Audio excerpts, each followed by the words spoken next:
Sonic, we should start a podcast. Hey, Tails, that's a great idea. What will we talk about? Well, I don't know, something that we both know a lot about. Maybe going fast? Well, I do know a thing or two about going fast, that's for sure. Sonic, you're the best. Do you want a chili dog? Do I ever? What are you two fucking talking about? Eggman, scram! Gotta go fast. It all comes down to this one penalty kick. Can the young woman break the glass ceiling and prove once and for all that a female can be just as good an athlete as a male? You know, Amy, anytime someone calls attention to the breaking of gender rules, it ultimately undermines the concept of gender equality by implying that this is an exception and not the status quo. What? Just because I'm a meathead doesn't mean I'm not a feminist.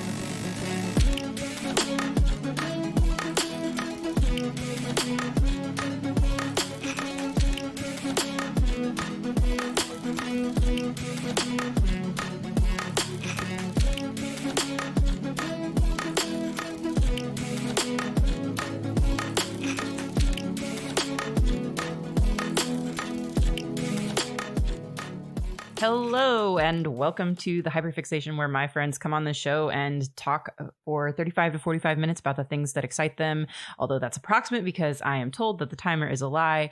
I am Audrey and I use the she, they pronouns, and I'm your host today instead of the usual hosts because MOONSHOT is doing a show swap, so Roma and Jakey and Lewis are all playing a solo game for my podcast, Alone at the Table, and I am here hosting the Hyperfixation for you with my guest, Aaron. Hi there. So my name is Aaron. My pronouns are he, him. And today I am excited to talk about... Well, first, before you tell me what you're excited to talk about, let's talk a little bit about how we know each other, how the audience can find you. So we know each other because we're married. Yes, I do know you. I think we went to college together. So we went to college together, started dating, got married, yada yada. We live in the same house, and Aaron graciously agreed to be my guest for this show because I am constantly doing podcast stuff all the time. Oh gosh, no, I'm flattered. Of all the immensely talented people that you talk to and hang out with, I was thrilled that you asked me to be on the show. So thanks for having me. So tell us a little bit about yourself before we get into the topic, Aaron. Just couple interests, things that you like. Yeah, totally. So first and foremost, I am just a big nerd. I've always loved video games. I really enjoy pop culture. And as you could probably guess, as I am married to Audrey, I have a very specific interest in media literacy and like how we decide what we like, why we like it, and so on and so forth. By trade, I'm a video and photographer, so really enjoy visual mediums. But as you probably have figured out, video games do hold a special place in my heart, which is why I've landed on what I'm talking about today. You know, I see you say that you're a big nerd, and I think that that makes you right at home with myself and the other Moonshot folks and this show specifically, because we're just here to get excited about stuff. So I guess we should stop beating around the bush. We're here today to talk about the world of Sonic the Hedgehog. Okay, so I know that Sonic is something that you really enjoy, and it's not something that I had really any familiarity with at all when we started dating. So how did you first get into Sonic? Oh gosh. Okay, so I really got to rewind to cover that. Back when I was a kid, and I really do mean like kid, I was probably like 7.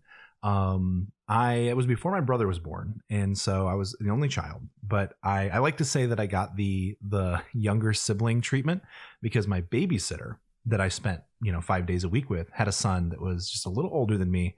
And to really wrap that up, he had a Sega Genesis with Sonic the Hedgehog 2, and that was my first time playing a Sonic game. And as other younger siblings, even just, honorary younger siblings, I never got to play Sonic. I only played Tails. Player one is always the older brother. I did always play Mario and Super Mario Brothers. Exactly, you get it, yeah. And so when my brother was born, eventually I did the same thing to him. I did my time, man. I get to be Sonic. The now. rite of passage. Exactly.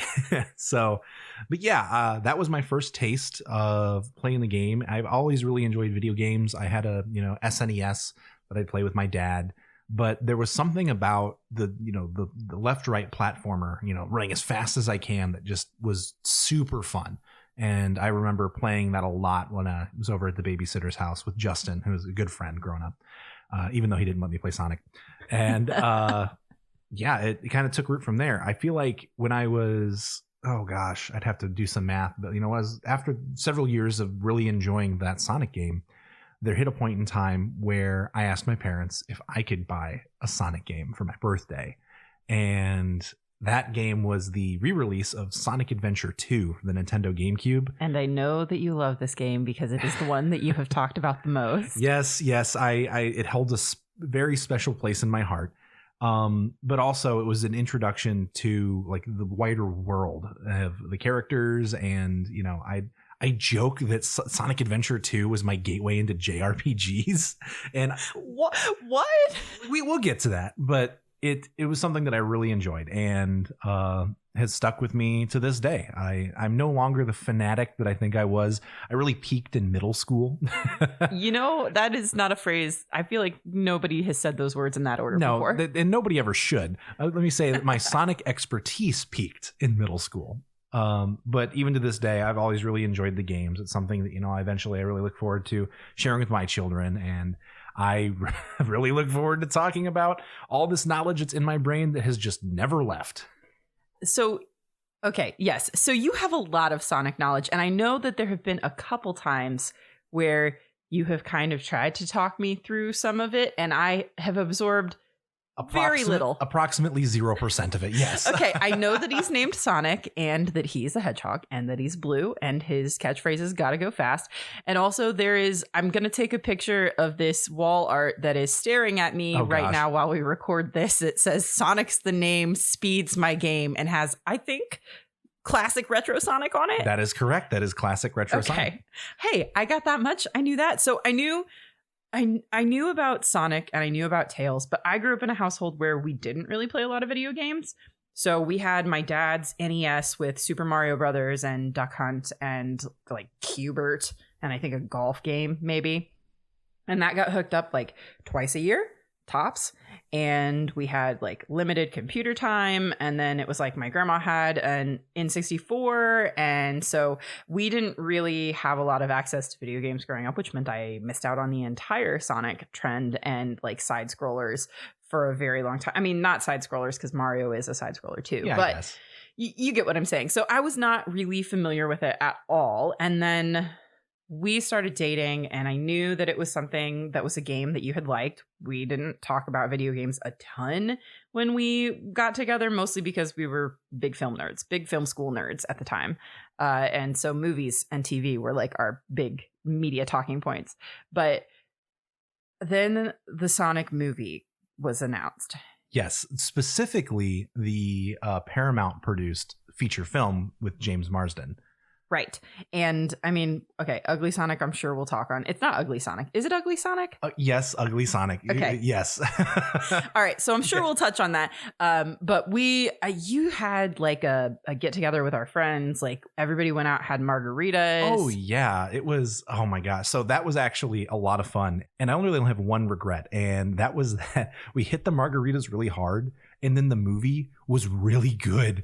And then I was like upset with myself that I got drunk before seeing this movie. It's like, I have to go back and see it again sober. And I did. And I enjoyed it just as much. The two of us have watched the movie 3 times now, I think. Oh, at least. And so that would put your count up to like 5, I think, on this movie, which has only been released like 5 years ago. Not even. Not even. So if I remember, it was actually the highest grossing film of 2020 because it came out in February. I believe it was Valentine's Day weekend of 2020, which was before the pandemic kicked off. Oh my God, you're right. It was Valentine's Day. Which of course, really impacted the industry. So it was the highest grossing film of the year. In 2020. in 20, like you put a little asterisk next to that saying, I guess there's maybe something that may have impacted that, but also maybe it was just the best movie that came out that year. I don't know. Who knows? Who's to say? Who's to say? Yeah. So I was excited about the Sonic movie. I enjoyed it a lot more than I thought I was. My expectations, like the bar was in hell, so there was no way for it to be worse than I expected.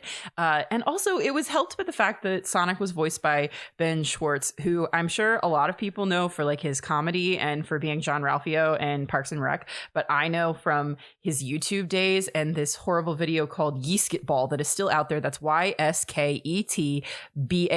Please Google it. It is so funny. Oh my, I remember when we first started talking, not even dating, just hanging out, and you're like, I got to show you this video, you know, back in the era of like, let's hang out and watch YouTube videos together. And I was like, what is this? Back before YouTube was produced. Oh yeah. And I remember watching that video, and now every time I watch the movie, or even when I'm watching Parks and Rec and I see John Ralphio, I'm like, that man is Sonic the Hedgehog. That man is Sonic. That man is Sonic. Okay. All right. Is there anything else you want to fill in about your backstory with Sonic before I start the timer? Yeah, absolutely. So before I get into it, I will say that something that really caught my interest with the franchise was, of course, the gameplay. I mean, I really enjoyed video games growing up. But I made that comment about Sonic Adventure 2 being my gateway into JRPGs because it was the first video game that I played, and maybe I was just at a formative age, where I felt like the decisions that the characters were making had like significant moral weight behind it. And I absolutely fell in love with the world, which sounds really goofy. But Sonic Adventure 2 was, very different from a lot of the other games that I played. Like the story really hooked me. It felt like it had a message behind it, which, the message behind Super Mario Sunshine was just don't litter, which is fine. But yeah, anyway, we can get a little bit more into that when we get to the timer. I'm so curious about these decisions that have moral weight in a Sonic the Hedgehog game. Oh my gosh. Listen, the ending to Sonic Adventure 2 was like it was so wild that by the time the next Sonic game came out, Sega just pretended it didn't happen. Oh my God. Yeah, it's so. I should say also that my only real encounters with Sonic the Hedgehog prior to meeting you was that some friends and I used to scroll through DeviantArt late at night to see who could hit Sonic porn first. Oh God. That's the most dangerous game to play. It was a terrible game, to be honest with you. I've seen some things and I wish I could unsee them, but you know what? I am here to learn about Sonic now, and this time, for the third time that you're telling me about it in our history of being together, I'm actually going to absorb more than Amy is the girl. Oh my gosh. Okay, well, I'm so very excited. I am thrilled to be your guide into the worlds of Sonic the Hedgehog. Oh boy. Okay. Well, let's get started. I'm going to hit the timer. All right. So I guess let's lay out some groundwork. Back in 1991, when the Sega Genesis launched, Sonic the Hedgehog was basically the flagship game that came out. It was a side-scrolling platformer. I won't get into the nuts and bolts because I'll say something wrong, but I knew that it stood out because of the speed that the game rendered.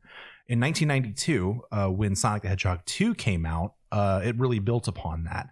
I mean, anybody who's played Sonic 2 more than a few times knows that you can go fast enough at the chemical plant zone, which is the second stage zone in Sonic 2. You can go so fast that Sonic will actually pull right of the screen faster than the game can actually render and keep up with. Does that kill you often? No. Okay. I mean, you might die, but only because you run off into something because you can't see where you are. But yeah, and so the Sonic games initially started as platformers, continued to, they made Sonic 3 and Knuckles. Tails was introduced in the second game. Knuckles was introduced as the primary antagonist of the third game, and has continued to have a really interesting history where he's both antagonist, but also part of his friend and part of his crew. They're frenemies. Frenemies, yeah.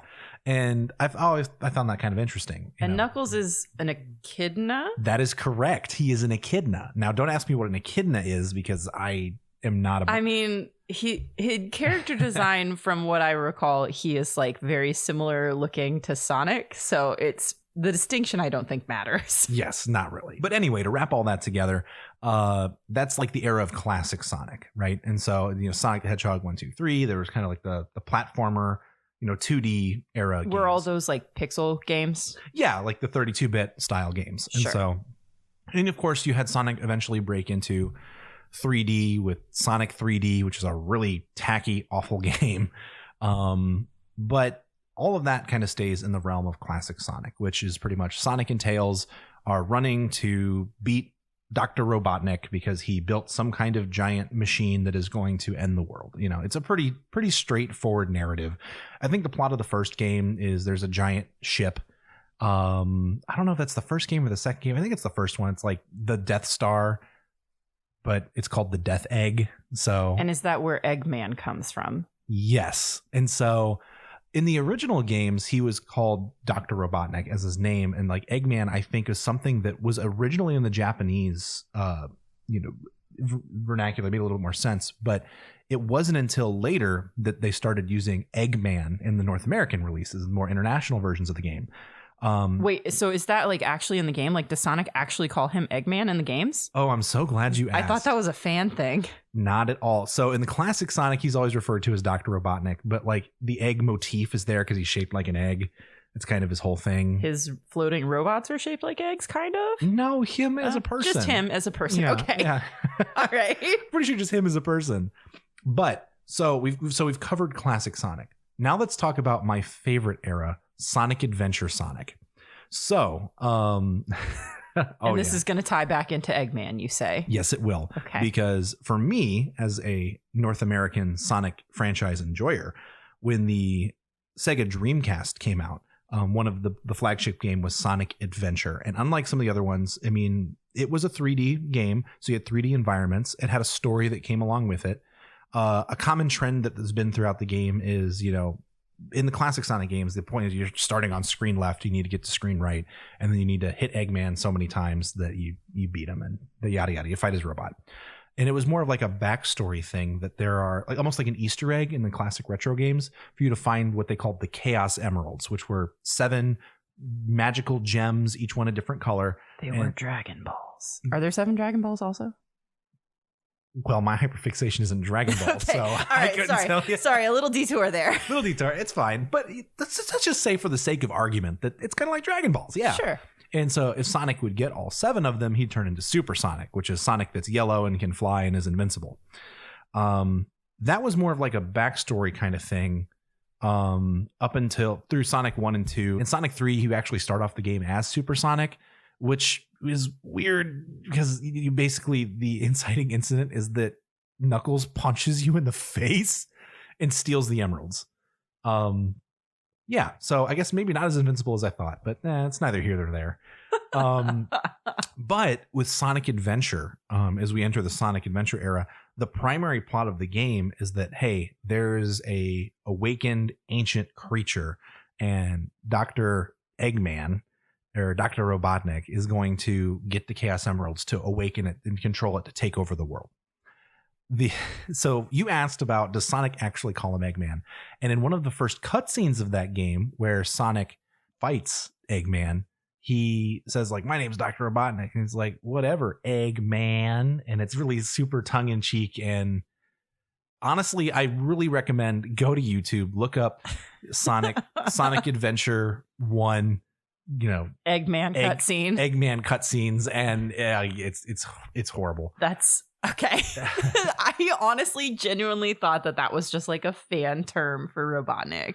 No, not at all. Yeah, he actually calls him Eggman, and then moving forward in some of the other games, he just kind of embraces the title. Oh, like my name is Dr. Robotnik, or he'll start introducing himself as like I am Dr. Eggman, and interesting. Which also maybe the guy kind of has it coming because he keeps naming things egg something. There's like the Death Egg, and then he has like the Egg Robot, Egg Walker. He really, really set himself up here. Dude really leaned into the motif. Just put the ball on the tee. Yeah, really. Yeah, it's really his own fault. So in the Sonic Adventure era, that shifted from just running screen left, screen right, fight Eggman to all of a sudden there's like a large scale danger that develops as you play the game, and then there's like an end game that you have to play. For Sonic Adventure 1, I'm sorry, just if you really, really want to play these games that are like 20 years old, pause now, go back and play them. I am about to spoil them for you, but Oh yeah, I should have said that up front. I expect you to spoil everything because I'm never going to play these games. oh, I'm well aware. And so, but anyway, so the plot of Sonic Adventure 1, and honestly, the mechanics are kind of clunky because you have Sonic's storyline, and then you play as Tails and Tails' storyline, and then you play as Knuckles and Knuckles' storyline. And each of the different characters have like their different own mechanics that they play with. And that was kind of neat and also kind of terrible because then you also have Big the cat. It's a big purple cat, and he's like a side character. I don't even know why he's in the part of the main story. You have to complete his storyline to unlock the end game. And his whole thing is, I kid you not, you have to go fishing. It is a fishing minigame. There's a fishing simulator in Sonic. Yeah. I mean, all the best video games have fishing simulators, right? Well, there you go. Okay. I have never in my life heard of Big the cat. Like, what the fuck? And like the naming conventions there. Okay, so Sonic is his own thing, fine. But then you have like Tails and Knuckles, and then Big. In his defense, he's a big cat. Okay, yeah. I mean, okay. Let's go into the naming conventions here for a second, because it's something that's kind of interesting. Is some Sonic characters have real names, as I will call them. Amy Rose. I hate that. I hate that her name is a person name. She has a people name. So Tails is his name's a nickname. He's got two Tails, right? His real name's Miles. I actually know a lot about Tails. That is correct. Tails is full. He has a people name called Miles per hour. Which is just like, yes. He has a last name. Oh my God. Yes, he has a last name, and his whole name is a speed pun. Yes. Yes. So you have Miles per hour, just goes by Tails. He's not Tails the Fox. No. But he's just Miles, quote, Tails per hour. And Knuckles the Echidna. Knuckles the Echidna. Because he punches stuff. That, I guess. I don't know That's anything about. That's my guess. I don't know. I actually don't know anything about echidnas. Does he like wear brass knuckles or something? Or he just like punches people? No, he just has. Well, you know what? Now that I think about it, he doesn't. He just has knuckles. But the thing that's messed up is they all wear white gloves. Like Mickey Mouse. Yes, like Mickey Mouse.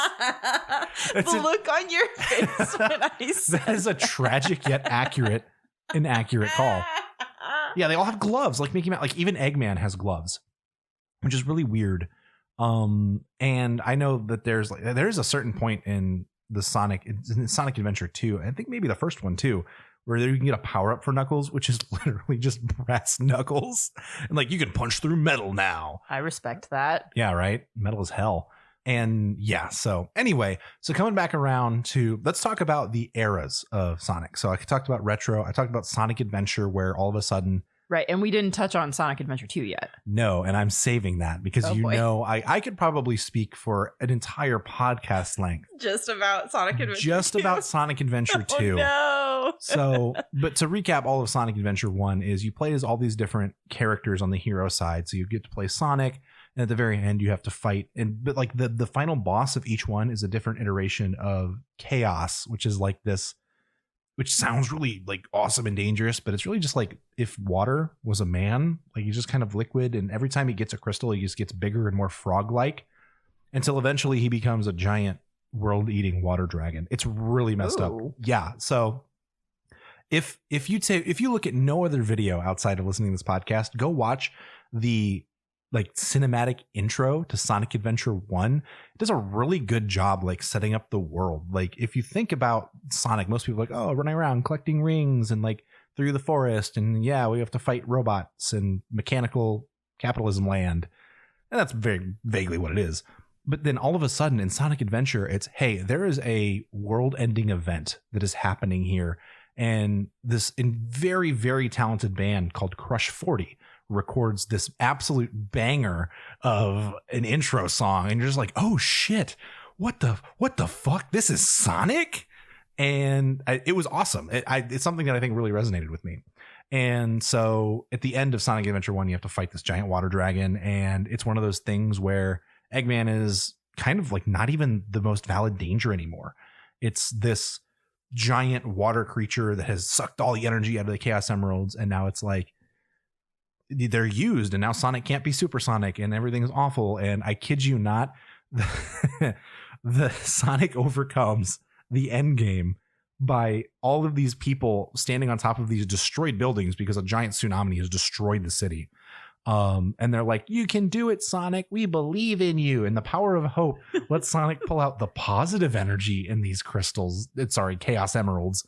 And then he turns into Supersonic, and you have to like dodge cars and giant waves. Oh, dang. And like, yeah. And it was actually really cool. Mechanically, it was unlike anything else that really happened in the Sonic games. And story-wise, it felt like the stakes went from like save little bunnies from being turned into robots to the world's gonna fucking end if you don't fight this creature. It felt like, JRPG Big Bad. And that's why I make that comparison. I think that makes sense. There's a lot of bridge between the plot you're describing here in the Sonic Adventure era and the way that a lot of JRPG plots are structured. And I think that they really leaned hard into that for Sonic Adventure 2. And yes, I'm finally getting into it. You open up Sonic Adventure 2, and I really mean open up, like you launch the game. Same thing, you get this awesome intro. You're just like, okay, it's kind of neat. You have the choice to begin the game for the first time as either playing as the hero side or the dark side. Like, is this the game that like got memed to death for having like 690 endings or whatever? No, that was the Shadow the Hedgehog spinoff. Okay, well, let's talk about Sonic Adventure 2. Let's talk about Sonic Adventure 2, and then we'll segue into that. So you can pick your side, which was really interesting. And so, yeah, I mean, I'm honestly not going to sit here and say the mechanics was like the most enjoyable game to play, because you played as Sonic, as Tails, and as Knuckles. And on the dark side, you played as Eggman, Shadow, or Rouge the Bat. Shadow and Rouge were both new characters introduced there. And so if you play the reason why I found this so captivating is if you play the hero side. I know you're dying to hear more about Shadow and Rouge the Bat. I am dying to hear nothing about Rouge the Bat ever again, because she's one of the things that I retained from the first time we talked about Sonic. Of all the things. I know, she's terrible. Anyway. She's awful, yes. When you launch the game, because as all Sonic fans do, you're like, what? Dark side? I don't know anything about that. I don't want to play as Eggman. Eggman sucks. I want to play Sonic. You play Sonic and you open up on a cinematic of a military police helicopter talking about how they checking on the status of the captured hedgehog. And you're like, what the hell happened? Sonic saves the world and everyone's like, yeah, go Sonic at the end of Sonic Adventure 1. And Sonic is arrested. And you start the game by Sonic breaking out of this helicopter, like kicking his way out of the door, holding onto the wing. He's got handcuffs like dangling off his wrist. And he's just like no in-flight movie. I got to get out of here. Oh my God. I like running better. And then he pulls out a snowboard out of nowhere and to the sick guitar riff, kick flips off of a helicopter and spins down into a city. And so you start the game snowboarding down there's no snow to be seen, by the way. You're just like straight up grinding down San Francisco on a snowboard before being launched into the city environment where military robots are dropping all over the place. And you're just like, I have no idea what the hell happened to get us here, but I'm so fucking in for it. And so that really sets the tone. And the plot of the game, and to just really wrap it up, or because I could really spend a whole TED talk on it, is you later find out that isn't the inciting incident for the game. You just get dropped into the middle of the story. In fact, I'd say that's halfway through the narrative. If you start playing the dark side, you start off as Eggman. He goes down below into this military facility that's like you open the game piloting like Eggman in a mech. Which, so there's parallels here. If you play Sonic or Shadow, you're playing like as Sonic. If you play as Tails or Eggman, it's like a mech shooter kind of deal, like blow up a bunch of stuff. And if you play Knuckles or Rouge, it's almost like a treasure hunting kind of thing. You have to find things, sometimes it's shards of the Master Emerald that got broken and Knuckles is pissed and he's trying to put it back together. Or maybe you're trying to find keys or something. I don't know. It's treasure hunting. But you open up as Eggman and you blow your way through this military facility. And he's underground and he's like, I'm trying to find something that my grandfather left behind 50 years ago. That's the really bad Eggman impersonation. It sounded pretty good to me. But yeah, and he goes and he's like, it's some kind of ultimate weapon called the ultimate life form. And you go and he finds Shadow the Hedgehog, which, talk about, oh yeah, how convenient. A Sonic clone has been out here 50 years. You just got to jump the shark with it. Sonic, it's emo Sonic, right? Shadow is emo Sonic.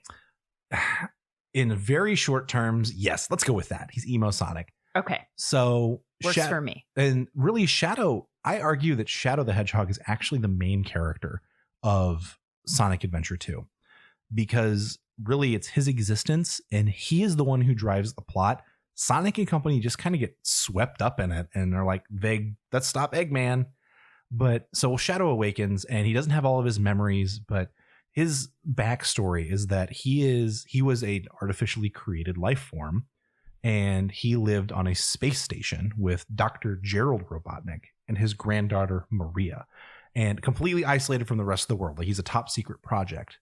And yeah, I could see your face like, what the hell is this guy talking about? Okay, so Gerald Robotnik is Eggman's grandfather. That is correct. Got it. Yeah, so I don't know, like, time era. Like, maybe this takes place in the 90s. So this it doesn't. It takes place on Earth somehow, but also it's timeless. I don't know. It's hard to say because the space colony arc is literally like this giant, like, half moon that Sonic goes to space is what you're telling me. Sonic goes to space. Yeah, that's pretty much it. And so his whole thing is like, the Earthlings wouldn't accept me. It's almost like Lilo and Stitch, like Stitch is an artificially created life form. And it's like, no, we can't have this. You're an absolute madman, Gerald Robotnik. We're going to shut everything down. And in the attempt to like flee, so I don't know. Now that I'm older and I have experienced more media, the closest comparison is the whole thing between Ren and Vash the Stampede from Trigun. Is I have this mentor figure that's going to teach me to be good.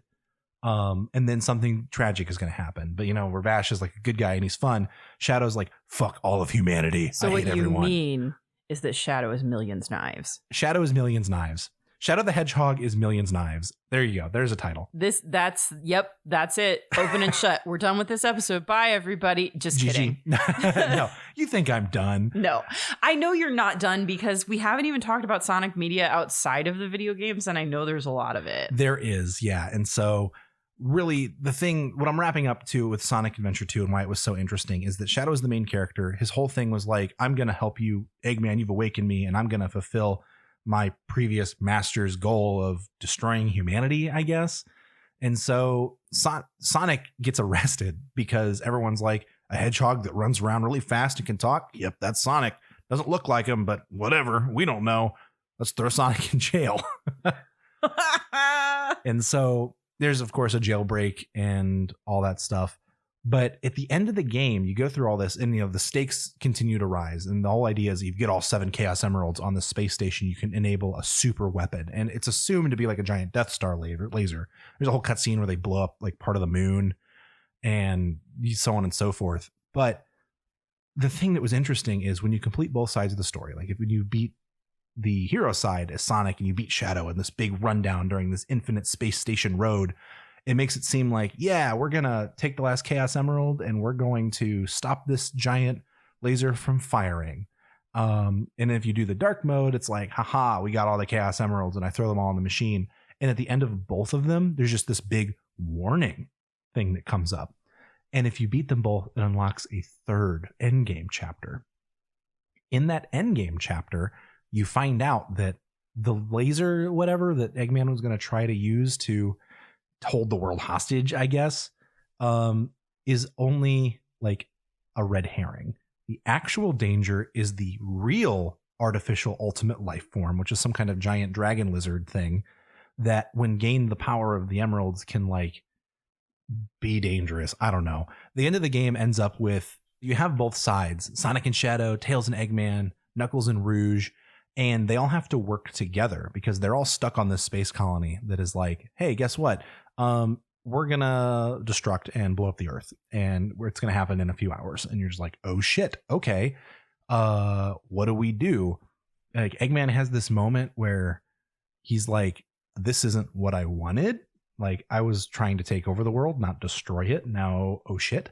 And it basically ends with Sonic and Shadow working together in their super, like, I think it's like Super Sonic and Hyper Shadow. I don't know.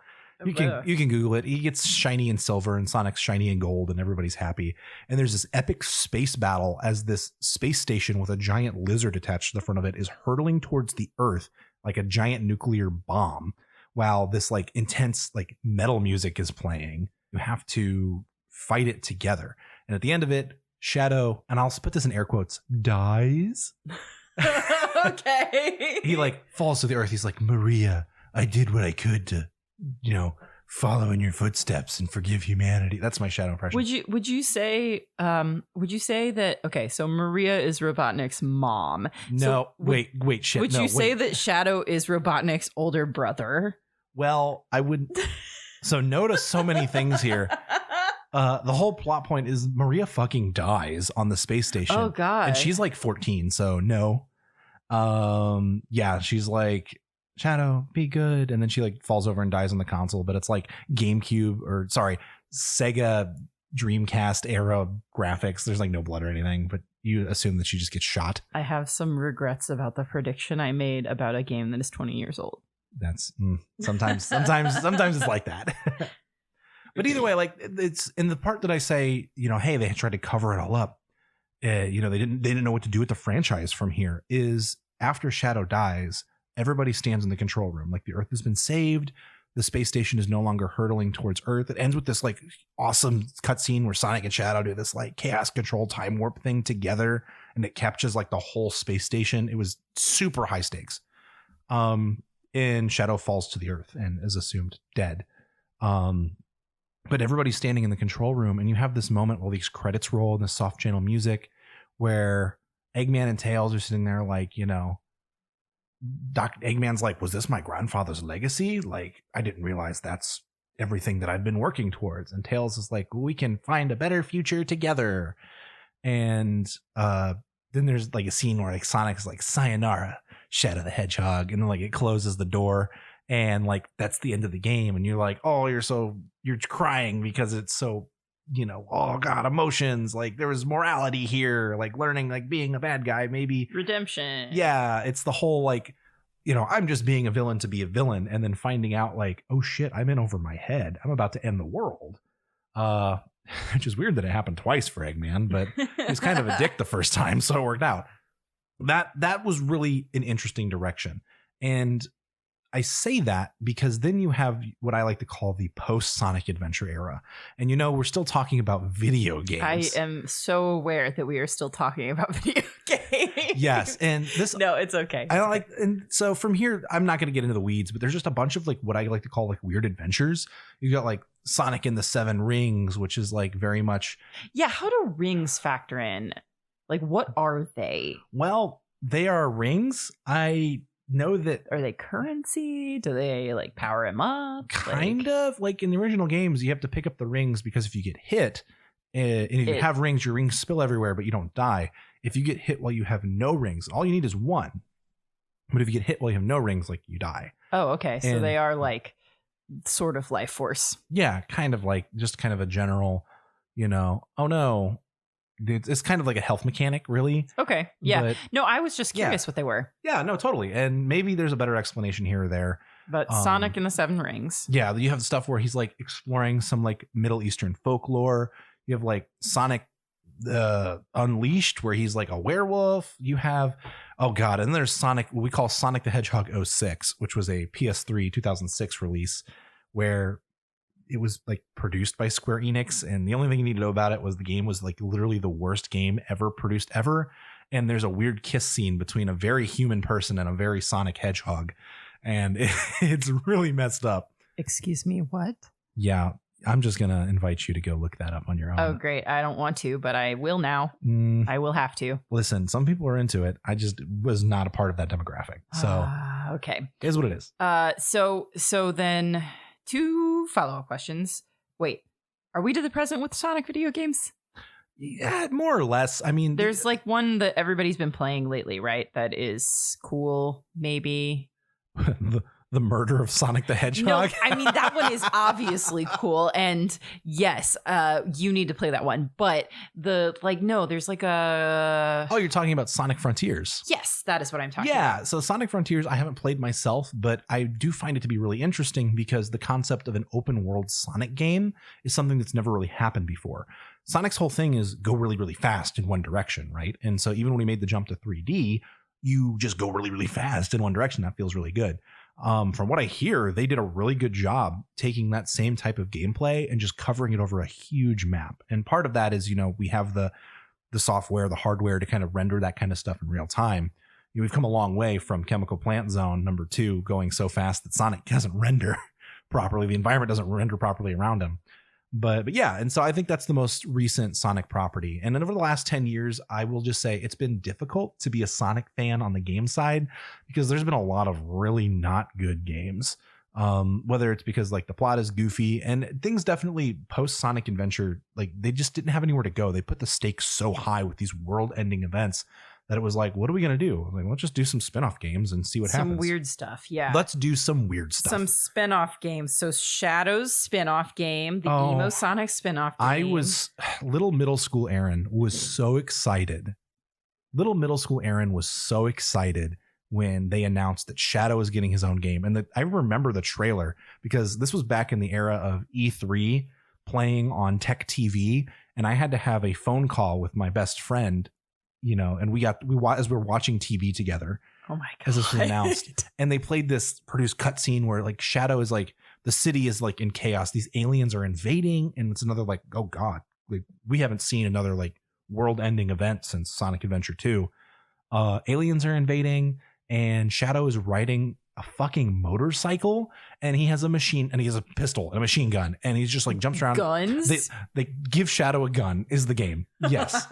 And like you can grab swords and like you're just dropped in the middle of it. Mechanically, this game was a fucking dumpster fire. Oh boy. It was dog shit. Okay, so what's up with like the 600 endings? Like why were there so many? So much like how in Sonic Adventure 2 they introduced the mechanic of, hey, you can play as Sonic and company or play as the villains and eventually you're going to get to the same end game. The idea was, hey, let's put a tree to let you decide as the player because, hey, guess what? Shadow's not dead. He's got a Harley Davidson now. Also, none of his memories from the second game because At the end of it, amnesia. And he doesn't remember anything. And you get to decide, hey, are you going to help Sonic and friends do this? Or are you going to help the military try to fight the aliens? Or are you going to be like, humanity has to burn and like use alien weapons and fight? Yeah, and it was really weird. You could basically choose your different objectives. And this game had so many endings and it was so convoluted and terrible that I never played all of them. I honest to God tried and I couldn't get through it. A lot of good things came from the game, like terrible quotes like, where's that damn fourth Chaos Emerald? Like they just made him curse for no fucking reason. Let Shadow say fuck. Basically. And he's just like, damn it, every time he got hit. And it was like needlessly edgy. Amazing. But it was a thing. It happened. And the reason why Shadow the Hedgehog gets memed to hell isn't just because it's a dumpster fire of a game with a terrible plot. And he's an edgelord. That's worth memeing. But the endings, like there's jumping the shark and then there's like fucking kick flipping over the shark with a laser. On a snowboard you stole from an airplane while breaking out of a military facility. Damn I straight. am listening. You sure are. I'm proud of you. Oh God, yeah, it was bad. Like, and you find out, and it tries to like drop like more Shadow lore, where you find out that like it wasn't just Gerald Robotnik that made Shadow. There was also this alien overlord that used his DNA as the root. It is terrible. In fact, so bad that I'm pretty sure Shadow, just in the video games, has so many different like backstories of like how he came about. It's hard to keep track, and that's just the video games.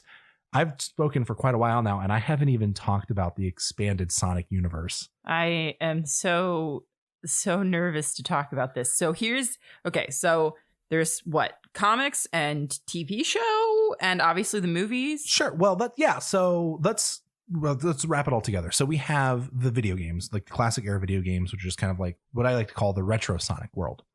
When those games were coming out, Archie Comics also did a run of Sonic the Hedgehog. Now, it has nothing to do with Archie. It's just the brand, right? Okay, but see, like Riverdale would is the thing. Riverdale and I would. wish that they would at this point. Listen, yeah, Riverdale Sonic the Hedgehog crossover. Amazing. I would actually watch it. So Archie Comics publishing Sonic the Hedgehog comics. Yes, and so they did Sonic the Hedgehog comics, and you have to remember, like, this is like the 90s, right? So it's not like graphic novel like comic book stuff. It really is just kind of a cute Sunday funnies. Yeah, Sonic and friends are fighting against Eggman, who keeps catching animals, and you have to, like, Sonic is a part of the Freedom Fighters with Princess Sally, who's a squirrel. Oh yeah. I was gonna ask if they introduced more new characters or if we learned more about Big the Cat and Rouge the Bat.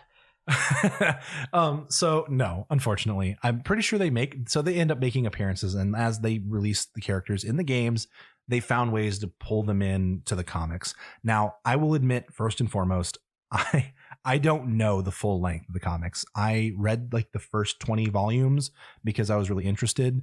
Back in like middle school, like I was like 2000, it was like 2006. Okay. My middle school actually had a subscription to the current Sonic the Hedgehog comic book, which is what, like IDW publishes them or something, something like that. I'm pretty sure Archie, whatever their subsidiary of. Yeah. They runs it. So, but the art style was really cool. The thing at that time that I found really interesting is that it stuck with what I like to call the Sonic Adventure era artwork. So Sonic was very cool. And that was his whole thing. Like, retro Sonic is cute and small and round, right? And then Sonic Adventure era is, you know, he's not edgy, but he's a little more like you're too slow. Like, I'm cool. He's less like chili dog memes and more like kind of a badass in a way. Wait, where did the chili dogs come in? Like, how did that happen? That is a damn good question. And you know what? I should probably have the answer to that, but I don't. That's okay. I'm sure that there are people listening to this show who are also Sonic fans who can fill in some of the blanks. Yeah. And now the chili dog thing never came up in the Sonic Adventure era. But I bet you it's probably in like a game manual somewhere about like Sonic's favorite food is a chili dog. It was super prominent in the comics. Like that was like his whole thing. Like, I love a chili dog. Anyway, and it's made its way to the movies. So you have retro Sonic video games, Sonic Adventure video games. You have this comic run that started off being kind of cutesy and eventually made its way to like continuing to kickflip off sharks is the best way I can say it. I remember in the 12 months that I had a subscription to the Sonic comic book, they introduced like an evil Sonic that fell into a vat of something, like literally the same backstory. The Batman villain treatment. Yeah, the Batman villain treatment. The same thing as like the Joker is. And then he came out like green. And so he's like a green Sonic called Scourge the Hedgehog, and he had like scars on his chest. This is some wild shit. Okay, so I actually do remember you talking about Scourge before, because one of our dear friends got Aaron like a 50-pack of Sonic stickers, and we spent an afternoon going through, is this a Sonic character that's legit, or is this a Sonic OC that someone drew? And I was unfortunately able to call them out with 100% accuracy. Truly, I am so concerned and curious about what happens in those comics. It's literally everything. Like Sonic is like, so like Sally stuck around as a character. Like there's a whole plot point of like Tails' parents, but they were not really his parents, or just posing as his parents. There's a king. Sonic eventually becomes king, and then there's like time traveling Sonic. Shadow continues to just be aloof, and they're like I don't even know. There's like a white hedgehog that's like a wanderer character. I think I've seen that online. Is that someone's OC? No, I think that is referring to Sonic 06's Silver the Hedgehog. There's a lot of the hedgehogs. Sure. Yeah. I wouldn't know, honestly. Yeah, no, you're good.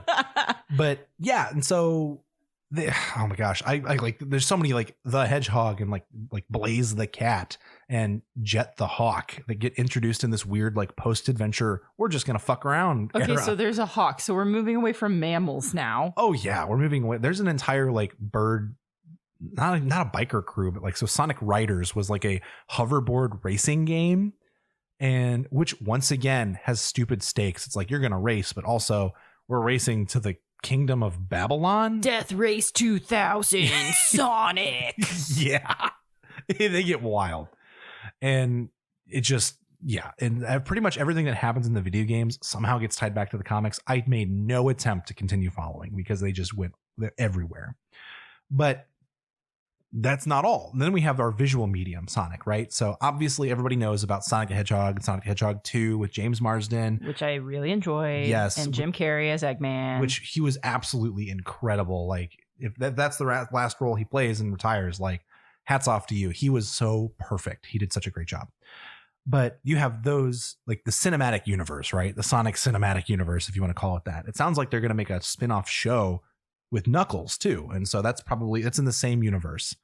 And there's something really unique about that. If you look at the announcement teaser that Paramount Plus put out for the Knuckles TV show, there's a hat in the artwork. Like, it's like a cowboy. Is it Rouge the Bat's hat? No. Is it Cowboy Knuckles' hat?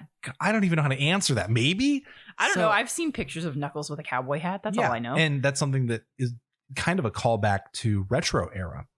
So earlier at the very beginning, I made a call and said, hey, you're talking about the Paramount produced Sonic the Hedgehog movie. That technically isn't the first feature. In 1996, there was a Sonic the Hedgehog 2-part OVA that was produced. And in that, this is a deep cut. In that OVA, Knuckles wore a cowboy hat with 3 stars on it. And that was like his whole like character motif thing. I really enjoyed that, and sounds like they're going to do that for Knuckles here in the new show, which will be kind of fun. So obviously the moral of all this is like you have these different pockets of media. In the Sonic OVA, like the villain was Metal Sonic, who was another villain. Yeah. And he's a robot Sonic, not to be confused with Cyber Sonic, or at one point you're led to believe that Shadow is also a robot. I don't know. Shadow's weird. He's got some shit going on. Shadow has a lot of backstories from what I've gathered. Sonic has like so many counterparts. It feels like kind of the like Godzilla Monsterverse. You know like what? Godzilla and Mechagodzilla. Yeah. Actually, know? Yeah, pretty much. And like sometimes they work together, like Godzilla and Kong. Sure. So, okay, was the OVA like the only instance of visual media before the movies for Paramount? I say this with a deep, deep sigh. No. There were 2 television shows prior to. First was The Adventures of Sonic the Hedgehog, which came out in the 90s, and it very much matches the retro Sonic and also beginning of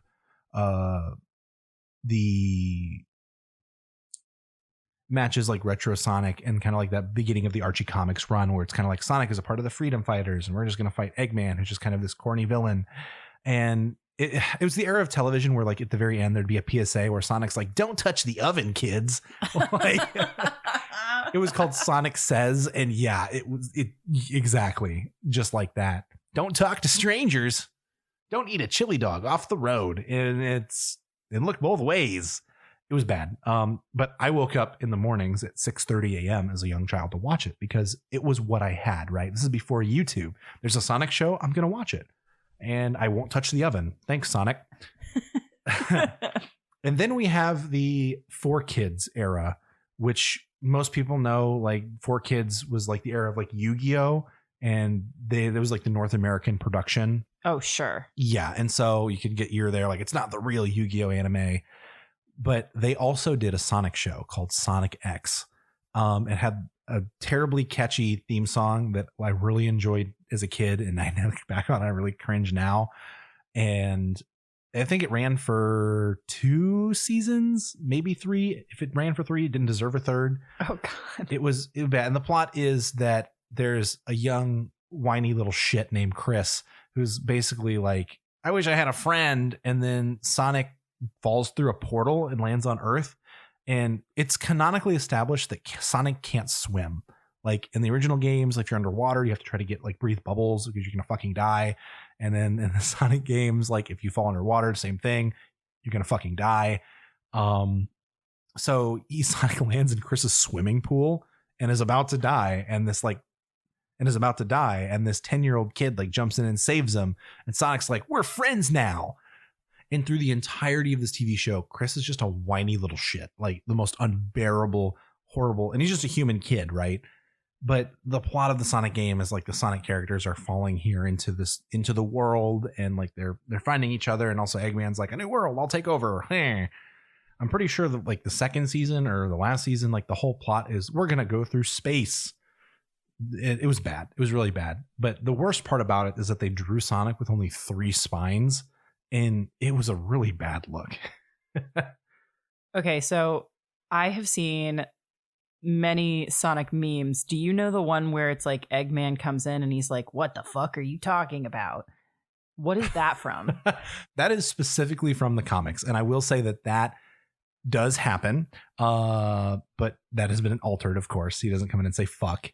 Well, sure. I mean, it just looks like it. I feel like I've seen it like 3D modeled or whatever.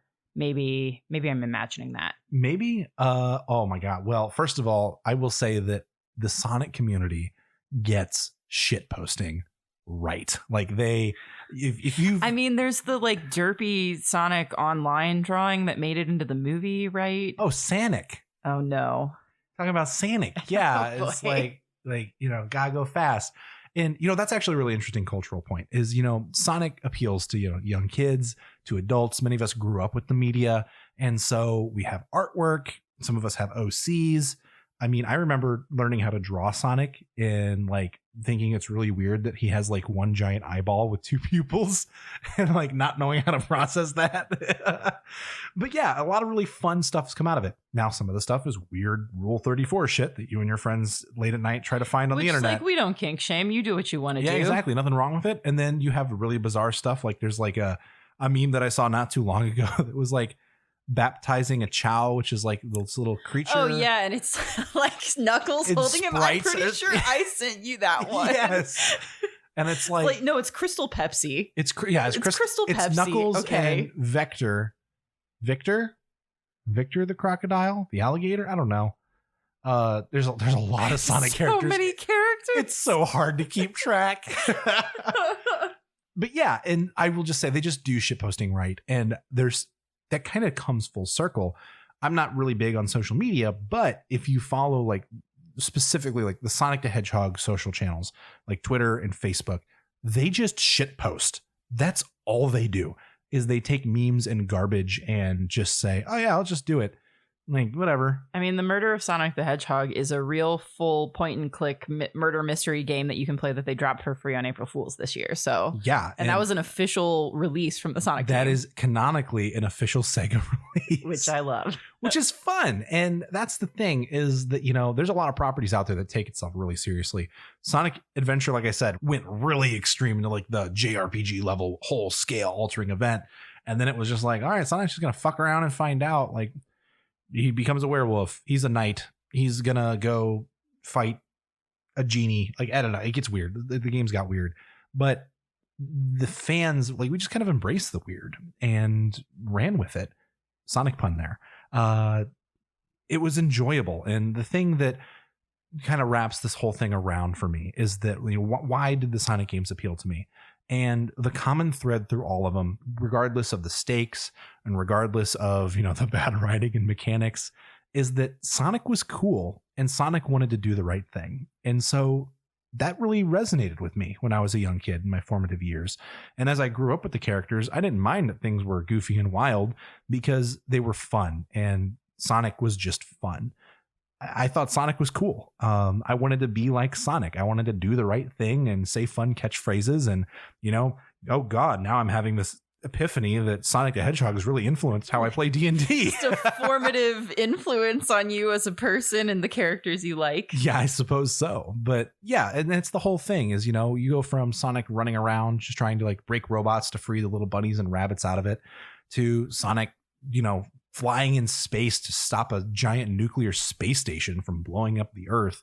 And, that game opens with Sonic is arrested and he's very much just like, yeah, whatever, kids, a cab. Let's go run around. I mean, I wish they would make Sonic say a cab in a game. Yeah, but like that was the idea is, Sonic was very much like not complete anarchist, like disrespect authority, but very much like he has in his song, because they get songs in the adventure era games written, performed by Crush 40.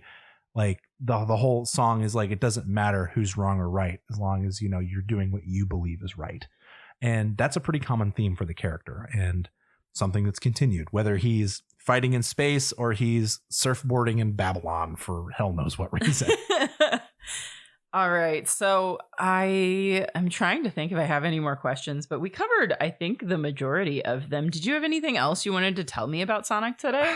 I feel like I've covered a lot of ground. You really have. Sonic's been around for a really long time and has done some really weird things. I think Sonic and Barbie have that in common. That, like you went surfboarding down the ancient civilization of Babylon. Who hasn't? It is what it is.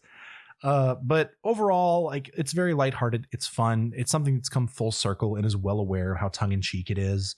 And at the end of the day, they're just games, and they want to be fun and be generally positive. And so, with the special exception of the tragedy that is Shadow the Hedgehog, I think it's something that's been pretty consistent with Sonic through the years. Yeah. Do you think that you'll keep playing Sonic games as they come out? I know you said you haven't played Frontiers or The Murder of Sonic the Hedgehog. Yes. Well, maybe I'll have to do a little Twitch stream for the latter. But yeah, I will continue to play Sonic games. And the thing that I think is really neat is, as games continue to come out and as, different consoles, different generations, these games will just continue to come out as an IP. There's something really comforting in knowing that I can just kind of go back to my early games. And now, it's no longer on a GameCube controller. It's usually an emulation that I play on my PC. But I did do that. I have them on Steam. I went back through and I played through Sonic Adventure again, just because it was it's been a while. And it's corny and it's fun and I enjoy it. So yeah, honestly, I will. I'll keep playing. And even if that means I continue to play terrible, terrible Sonic games, I'll continue to find the silver linings in them. Oh, that's awesome. So I guess that is it for today. Aaron, is there anywhere online you want to tell people where to find you, or do you want to say no? Well, I suppose so. I don't really stream or anything, but if you're curious, you can find me. My handle is nanoboozed, so you can look me up on Twitch. I haven't streamed in forever, but maybe I'll pop around in some of your Twitch streams, and that's who I am. Very cool. And once again, I am Audrey. I am the host of Alone at the Table on the Moonshot Network. I am Lady Tabletop pretty much everywhere online, and I publish my games both solo and with Hope Punk Press, my small press. So you can find those things if you type them in the Googles. Speaking of Moonshot, this network is a great place for streamers and podcasters and just really cool people to share their content. So you can check out their stuff at moonshotpods.com or twitter.com/moonshotpods, or you can find us at Moonshot Network on twitch.tv. We do a lot of cool streams and have a lot of cool stuff out there for you. Thank you so much to Roma for letting me swap shows with them for this episode. It has been a blast to sit here and talk with you, Aaron, about Sonic the Hedgehog, even if Sonic over there has been staring at me this whole time. I've made eye contact so much. I forgot that the sign was behind me. But yes, no, thank you so much for having me on. It was a lot of fun. And it was just knowing that this is the first and maybe the last time you listen to me and retain Sonic information. I'm glad that we were able to share it with some other people. Thank you also to Kingdom, who will inevitably have to edit a little bit more after I hand over my edited version of our interview. And also thank you to Obfuscate for the intro outro music. That's OFUSKATE on Instagram, Twitter, and SoundCloud. Our patrons for this month who get a shout out on the podcast are Ver, Becky Scott Fairley, Ken, and Flo. Thank you so much for y'all's support and keep being awesome. Fuck, I love you guys. Yeah, I think that's it for today. Don't eat chili dogs off the road, guys.